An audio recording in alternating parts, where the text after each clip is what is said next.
Ya, ini aku ada video yang menarik nih, ya kan? Coba ya tonton. Kalau kalian minat akan sesuatu, jangan takut untuk ngejar ke arah minat itu, walaupun mungkin dianggap aneh sama orang-orang di sekitar kalian.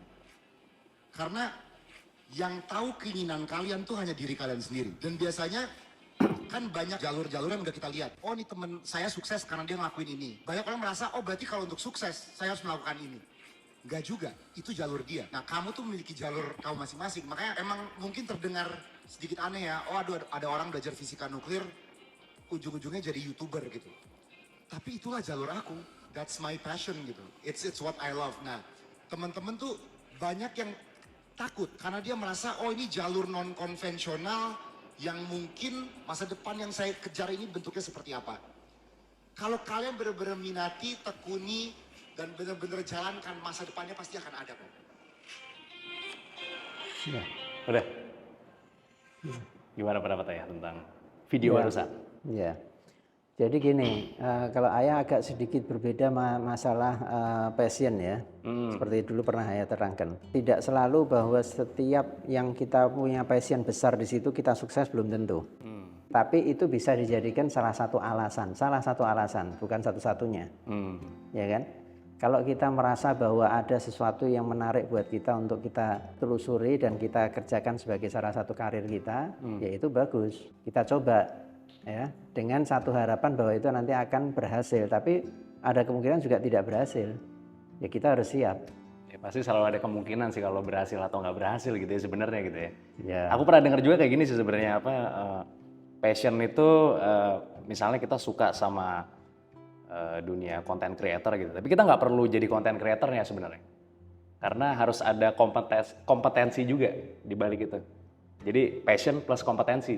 Kayak misalnya kita demen sepak bola misalnya, tapi kita nggak bisa main bola gitu. Tapi kita punya kompetensi kalau kita tuh jago ngedit misalnya. Ya kita jadi editor bola misalnya. Meskipun itu kompetensi itu bisa aja dipelajari belakangan bisa. Bisa. Nah, ya. Asal yang penting kita punya minat dan kita memang bukan hanya sekedar passion, tapi kita punya tujuan akhir gitu kan. Nantinya akan seperti apa itu bagus ya. Sependapat Ayah tapi tidak 100% sependapat, tapi bedanya ya di situ aja. Masalah itu. Bahwa passion tuh sebenarnya salah satu aja gitu ya. Ya, salah satu hal pendukung yang bisa gitu ya. mendorong orang untuk maju. Oke, kalau gitu ini di depan kita sudah ada list dari pertanyaan ya. Yang seru nih kayaknya buat didiskusikan ya. Mendingan langsung kita lihat aja pertanyaannya. Boleh. Oke. Pola pendidikan apa sih yang diterapkan Ayah ke Rishad? Kalau Ayah kan prinsipnya itu support and support terus. Jadi setiap orang, setiap anak itu memang punya warna yang berbeda-beda. Karena pribadinya juga kadang-kadang berbeda-beda meskipun sesama keluarga seperti kamu sama Dea misalnya kan, satu keluarga tetap anunya beda-beda kan. Jadi karena warnanya beda ya jadi Ayah memperlakukannya nomor satu support and support itu yang paling penting. Selalu diberikan dorongan terus dan diberikan fasilitas yang bisa untuk membantu dia untuk maju. Karena jangan sebaliknya ada orang tua yang ngerem terus. Oh gitu ya? Iya. Gimana tuh contohnya tuh? Ya jadi yang dilihat tuh kekurangannya anaknya terus. Oh ini rem lagi terus rem. Nah anaknya tidak bisa maju. Nah tapi orang tua itu tidak boleh ikut campur terlalu dalam kan? Oh gitu ya? Iya. Seperti Ayah kan tidak terlalu campur juga urusan kamu kan? Nah cuman ya tetap monitor dari jauh. Jangan dikira tidak lihat selalu. Pandangan tentang kemandirian anak dalam proses belajar. Pertama dan nomor satu yang paling utama ini jangan terlalu banyak kasih nasihat sama anak itu. Nasihat itu jangan banyak-banyak, sedikit aja. Tapi yang penting nomor satu adalah contoh, ya kan? Nah contoh-contoh yang sifatnya umum, contoh berdisiplin misalnya ya kan, contoh untuk berwawasan luas ya. Nah, Ayah juga mendidik anak ya ingin supaya anak-anak itu pikirannya itu open mind ya, berpikir secara luas, terus pergaulannya juga luas, temannya banyak, sehingga dia punya banyak pengalaman-pengalaman gitu loh. Jadi biar anak bisa eksplor sendiri juga gitu ya? Iya. Maksudnya ya? Kita mendorong, mengarahkan boleh, tapi sebagai pilihan. Hmm. Oke, pertanyaan selanjutnya. Seberapa penting sih bagi orang tua untuk memahami minat dan keinginan anak? Penting sekali. Jadi makanya juga sekarang kan modelnya ada tes bakat segala macam itu kan karena orang tua pengen tahu anaknya ini kira-kira arahnya kemana gitu. Karena orang tua juga harus sadar pendidikan itu adalah untuk kepentingan anaknya bukan kepentingan orang tuanya. Karena tools yang didapat selama dia pendidikan itu nanti akan dipakai oleh anaknya dalam menghadapi kehidupan. Jadi orang tua ya harus memahami betul minatnya anak itu sejauh mana, bakatnya seperti apa misalnya. Komunikasi antara orang tua dan anak itu penting sekali dan orang tua di sini harusnya ibu dan bapak dua-dua. Oke, kita lanjut ke pertanyaan selanjutnya ya. Apa aja sih tantangan utama yang dihadapi orang tua dan anak dalam pendidikan? Terus gimana cara terbaik untuk mengatasi perbedaan pendapat atau ekspektasi? Orang tua agak sedikit khawatir tentang bagaimana cara mereka tuh mengatur waktu untuk belajar ya, untuk bergaul, untuk hiburan dan sebagainya itu. Itu sekarang tidak mudah, sulit sekali. Iya sih. Pasti paling sedikit waktu belajarnya sih. Ya, ya. Itu tantangan yang dihadapi oleh orang tua mungkin ya. Kalau yang dihadapi oleh mereka anak-anak gimana kira-kira sejauh mana yang biasanya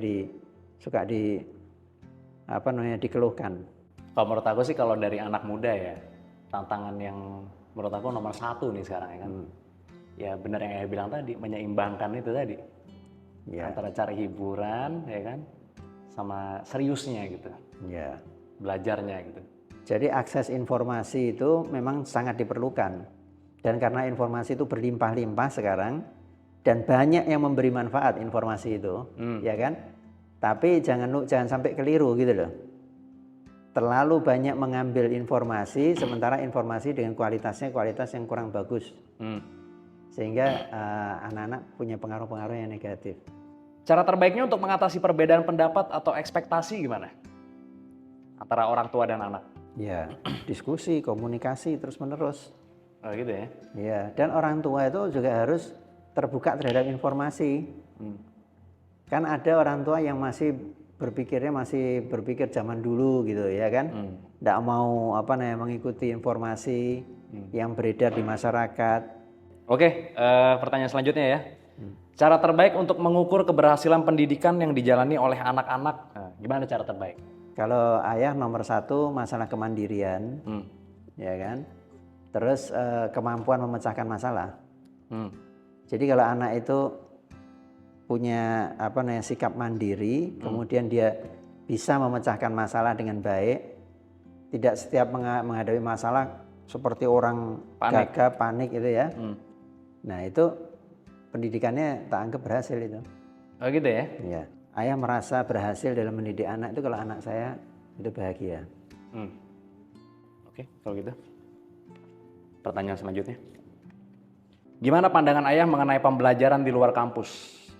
Penting, tidak penting? Penting sekali. Kalau zaman dulu ada istilahnya anak-anak kutu buku ya. Jadi dia hanya membaca buku-buku teks ya. Yang penting dia bisa berhasil mencapai nilai yang memuaskan gitu kan.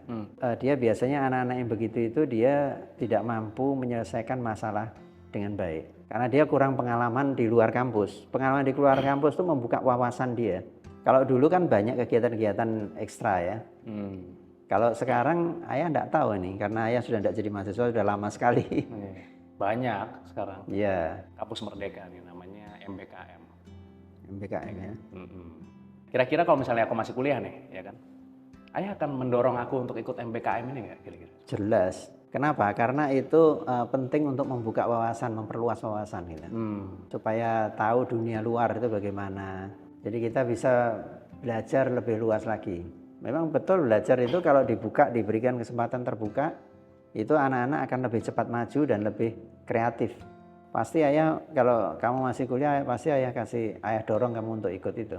Ya apalagi yang maksudnya program magang ya, itu penting sekali sih kalau menurut aku.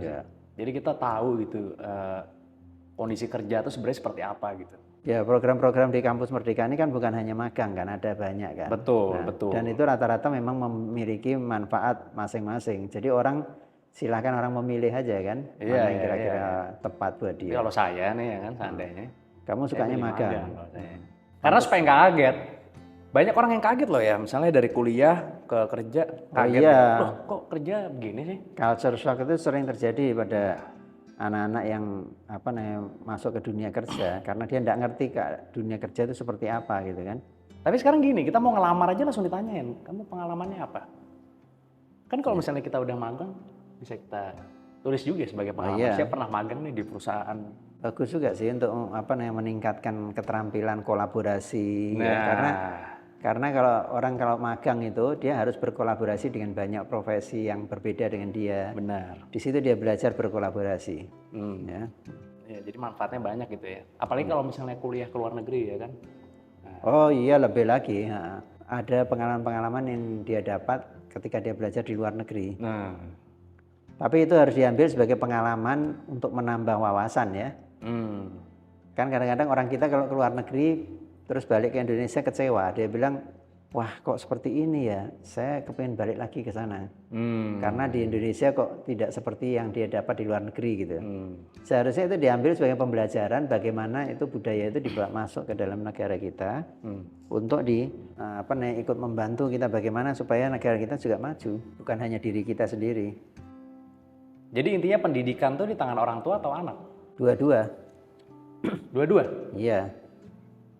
Jadi orang tua itu sekali lagi ya tadi bilang kan orang tua itu tugasnya nomor satu adalah support, ya, mendorong anak untuk maju terus untuk mencapai apa yang dia rencanakan. Dan anak itu adalah ya yang menggerakkan anaknya sendiri. Kalau orang tuanya semangatnya tinggi tapi anaknya tidak punya semangat ya anaknya tidak bisa maju juga. Jadi dua-dua itu harus. Makanya pendidikan itu apalagi di perguruan tinggi melibatkan orang tua itu adalah wajib dan orang tua harus terlibat. Pendidikan ini nanti akhirnya buahnya yang akan merasakan anaknya sendiri, bukan orang tua. Karena ayah berkali-kali kan bilang ayah tidak sependapat bahwa pendidikan itu investasi kan. Seolah-olah kan kalau orang tua berinvestasi nanti begitu sudah selesai dia mau memetik hasilnya gitu. Bukan, ini kan untuk anak. Orang tua adalah kewajiban orang tua untuk mendidik anak gitu kan. Jadi harus ada semangat juang juga ya dari anak ya berarti ya? Harus. Semangat juangnya tinggi juga ya? Orang harus punya value yang bisa dibanggakan dan punya nilainya yang artinya yang orang menghargai value itu. Oh, berarti anak harus lebih didorong lagi nih untuk mengikuti program-program ya salah satunya BKM ini yang pasti akan mengakselerasi pemikiran anak muda dan orang tuanya pasti jadi bisa bangga nanti di kedepannya gitu ya. Iya. Jadi program MPKM ini gimana menurut saya? Harus dilanjutkan kah atau gimana? Iya, harus dilanjutkan karena memberi manfaat. Berarti kita harus lanjutkan Merdeka Belajar kalau gitu ya? Iya. Oke, terima kasih banyak deh atas ngobrol-ngobrolnya hari ini. Mudah-mudahan Sobat Merdeka bisa mengambil manfaat dari obrolan kita hari ini. Terima kasih banyak buat kalian semua yang udah nonton. Sampai jumpa di video berikutnya. Bye.